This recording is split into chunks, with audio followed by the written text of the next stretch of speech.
albarka fatan Yusuf da nake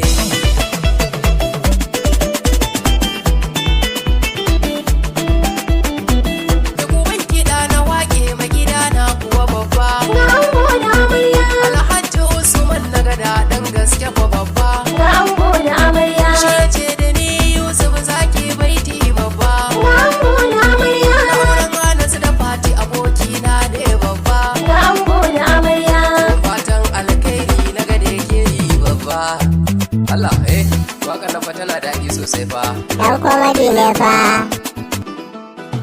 da Anas kuɗi da Fatima ango ne da amarya zama daren ku yo a gidana ku ba hamayya mace ce ku ce a tsakanin ku babu ƙarya Anas kuɗi na Fatima Allahu ne ya sanya ta zama mata ta kai babu mai musayya ko na rabbi yau aure na ku ya haɗu ku zama daren amarya da ango yau na faɗu Yusuf zaki mai kiɗa da waƙa na faɗa amarya ango Allahu ya haɗa